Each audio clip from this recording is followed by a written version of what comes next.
Hello students, this is Mr. Carlson, and I hope you're enjoying your start to the brand new school year. One of the things that I have to do each year is review the student handbook with all of our students. Those of you that are returning students know that usually I take you down to the cafeteria to do that, and it's not usually much of a fun process for anybody. So this year I thought I could save everybody a little bit of time and give your teachers more time with you by doing this through video. So I appreciate you listening to me for the next few minutes. First thing you're going to want to know is where can you find your handbook. By the time that you're watching this video, the handbook has been emailed to you. You can also find the handbook on the SHS website at any time. And if you go to the SHS website and look under the Junior Senior High tab, it's one of the options on your drop-down menu. Click it, it'll take you to the handbook. As I record the video, we haven't uploaded the 1920 handbook yet, but hopefully by the time you're watching this video, it'll say 1920 right here. You can also ask us for a hard copy anytime in the high school office. It's over 70 pages, so we don't print them unless done so on demand. So please give us about 24 hours if you want a hard copy, but the ladies in the office will be happy to give you one. So once again, you can find the handbook in your email inbox. You can find it at any time on the SHS website. If you or your parents want a hard copy, ask the office. Be happy to get you one. There's an acknowledgement form that I need you to initial as we go and sign at the end. By the time you're watching this video, your teacher should have passed out this document to you. If the teacher hasn't passed it out, this would be a good time to pause the video and pass that out. This acknowledgement form is simply going to certify that we went over the handbook. Not every item in the handbook, but the items that are listed on these bullet points here below. At the end, when I ask you to sign, you're acknowledging that we've gone over this, that I've given you a chance to ask questions, which you'll know more about later, and that I'll follow up with your questions within 1 week's time. So with that, let's get started. The 7 things that I want to go over are a combination of things that are either commonly confused in our building or completely just unknown. One of these is medicine. You need to understand that students cannot carry any medicine on them at any time, with a very few limited exceptions. Those exceptions would be asthma inhalers and EpiPens, and in some unique situations there could be some additional medicine that students need to carry on them. But if your parents send you to school with, let's say, aspirin because you commonly get headaches, that needs to be in the high school office. Even if it's something a doctor has prescribed to you, maybe later in the school year you get sick, your doctor prescribes some antibiotics, you need to take those to the high school office as well.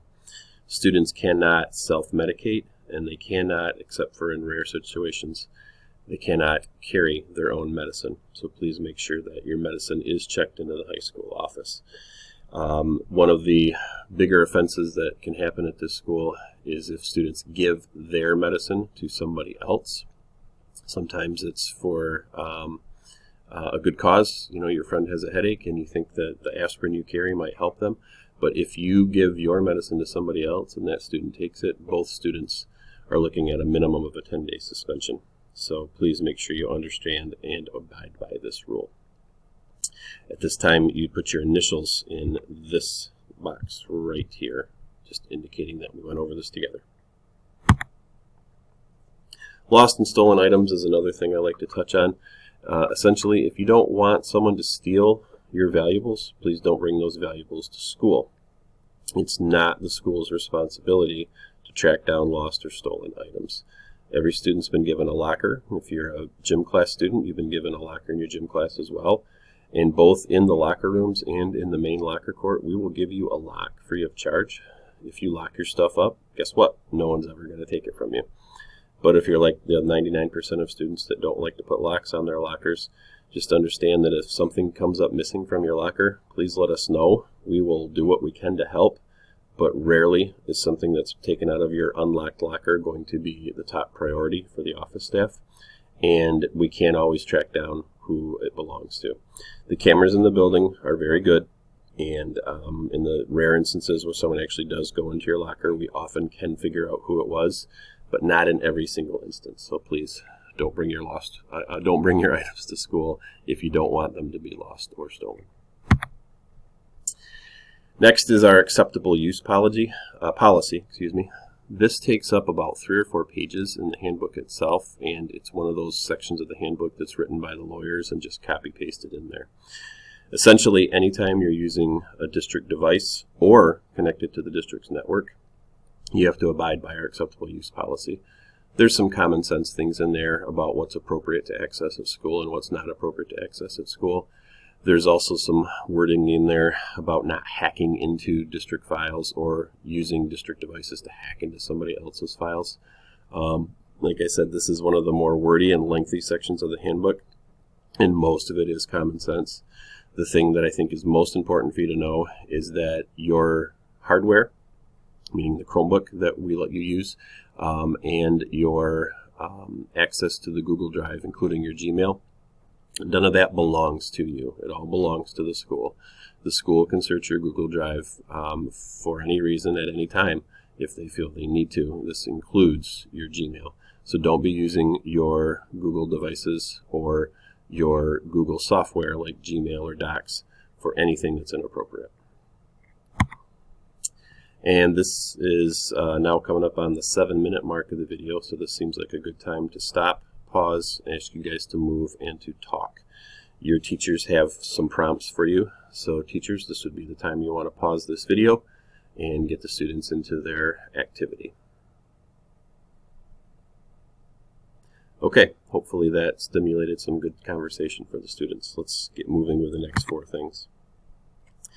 We have an attendance policy that essentially says students can miss no more than 9 unexcused absences in a semester before being referred to the county juvenile court system for truancy. Unexcused absences are absences that aren't backed up by some type of a note, most commonly a doctor's note. Obviously, any absence takes you out of school, and that's going to have an impact on your education, so no absences are good. But when we're talking about the truancy referrals, we're talking about students that don't have parents calling in and also don't have any type of documentation for why they're going to be absent. Parent phone call is nice. It keeps everyone on the same page. But a parent phone call by itself doesn't mean that your absence is considered excused. It's only considered fully excused if we have documentation from a doctor as to why you need to be absent. So make sure you're taking care of that. Cell phone policy is another good one to go over. In quick and easy terms, students, yes, you can carry a cell phone at school. And yes, the school can tell you when it's appropriate to use it and how it's appropriate to use it.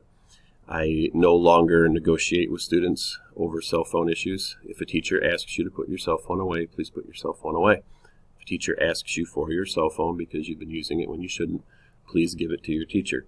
In a lot of cases, the teacher's never even going to take it down to the office.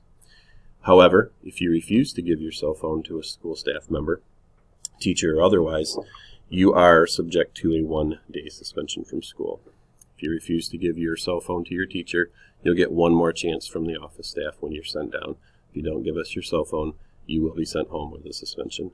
It's a really avoidable situation, and you need to know that we're never going to keep your cell phone overnight. We're always going to give it to you at the end of the day. So please don't make a mountain out of a molehill. Don't abuse your cell phone privileges in the first place, and if you find that you did and you're called out on it, please be reasonable with the staff members so we don't make the situation worse. Bullying harassment policy. This is even longer than the acceptable use policy, and it is also copy-pasted, in this case not from lawyers but right from state law. And essentially by this point, whether you're a 7th grader, 12th grader, or in between, you know how to treat people well. You know how to treat them with kindness, dignity, decency, and respect. So we expect that you do. The simple truth of a 7-12 building is we tend to have more issues with students when they're younger in violation of this policy. And as students get older, we have fewer issues, but they're dealt with more severely because there is more of an expectation that students know what they're doing. Please treat each other with kindness, treat each other with decency, and just abide by the golden rule, and it'll make everyone's time here at school a lot more pleasurable. And then the weapons policy. You'd think it's self-explanatory, but it can't hurt to go over. You cannot bring weapons to school. And as I commonly tell people in these meetings, nobody would think that it's okay to bring a small flamethrower to school, but sometimes students think that small knives are okay. So just so we're all on the same page, the weapons policy says that no weapons are allowed in school whatsoever, but there are certain weapons that the state calls dangerous weapons that require the school board to expel you. Where the misconception sometimes comes in is a knife that has a blade 3 inches or more is considered a dangerous weapon.